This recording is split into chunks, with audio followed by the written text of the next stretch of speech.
আমরাও নামছি যে দেশটা একটা স্থিতিশীল ভাবে ভালোভাবে চলুক, আমরা গরিবরা যাতে স্বাধীনতা পাই, স্বাধীনভাবে চলতে পারি, এই জন্য আমরা আন্দোলন করছি। উপরে তো ওঠা যায় না। উঠবেন কেন? এই মহল্লা ভিত্তিক চালান। মহল্লার ভিতরে তো জমা দিয়ে আপনার চালান দেবো না, 370 টাকা জমা দিয়ে কেমন হইব? আমার পেট চলবো না, ফ্যামিলির পেট চলবো। ওদের তো আসলে সমস্যা, নিচের দিকে চালানো যায় কিন্তু বন্ধ করলে তো ওদের কিভাবে মানে চলবে দিনকাল। চালাইতে পারি মানে বুড়া বয়সে কি করুম, না চালাইতেও পাই না, পেট তো চালাই দেব, ঘরের বাল বাচ্চা নাগা রয়েছে, হারা দিনে 700 600 300 এর বইতে গজারে চলা বাড়ি খাইতে হয়।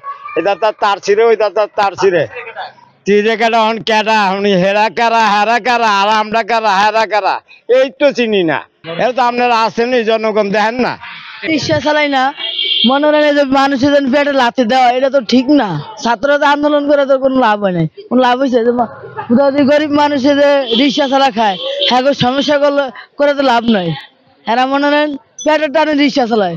যদি রাষ্ট্রের জন্য উপকার হয়, ভালো হয়, তাহলে বন্ধ হওয়া ভালো। আর গরিব মানুষের দিকে তাকাইতে গেলে তাদের একটা পুনর্বাসন করা উচিত। এটা শেষ না করে যদি তাদেরকে উচ্ছেদ করা হয়, বন্ধ করা হয়, তাহলে তাদের ক্ষতি হবে, পেটে লাথি পড়বে। এই জন্য সরকারের দৃষ্টি রাখা উচিত। অটো বন্ধ করতে হবে এবং তাদের একটা কর্মস্থল করতে হবে। অটোর বন্ধের পক্ষে চালাও করা, আশেপাশে চালাও। আমি কিছু অটো বন্ধ না হয়ে ভালোই, আমরা অটো চালাই ভাত খাই, ডাল ভাজি দিয়ে খাই, আমাকে এটা ভালো। হাজার হাজার অটো যদি বন্ধ হয়ে যায় তা আমরা কি করে বাদ খাবো? কোন গ্যারেজ মহাজন জানি মনে করেন 18 বছরের নিচে কোনো পোলাফান্ডে জানি অটো রিক্সা না দেয় চালাইতে, এটা সরকার থেকে ঘোষণা দেওয়ার দরকার। নতুন গাড়ি যেন আর নামতে না পারে ঢাকা শহরে, এটাও বন্ধ করে দিতে কোন।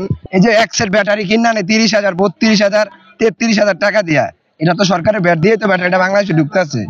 ব্যাট না দিয়ে কি সরকারের গাড়িটা চলতে পারতেছে? এটা অবহিত কিভাবে আমাদেরকে সেটা বলতে বলেন সরকারে। অবৈধ তো কোনটা? অবৈধ হলে যে গাঁজা মদ নেশা, ওরই তো বৈধ ভাবে চলতেছে সারা বছর বইরা। ওই অটো রিক্সা আমরা রিক্সা চালাই বাদ খাই, আমগড়ি অবৈধ। রিক্সা লোকের পক্ষে তো কেউ নাই, সবার পক্ষে তো সবাই আছে। রিক্সা লোকের কেউ বাঁচে না আছে? একদিন কামনা করলে আজকে 3 দিন বহা, কেউ তো 1 টাকা দেয় না, বলে 1 কাপ চা খা বা 1 কেজি চাল কিনা তো কেউ দেয় না।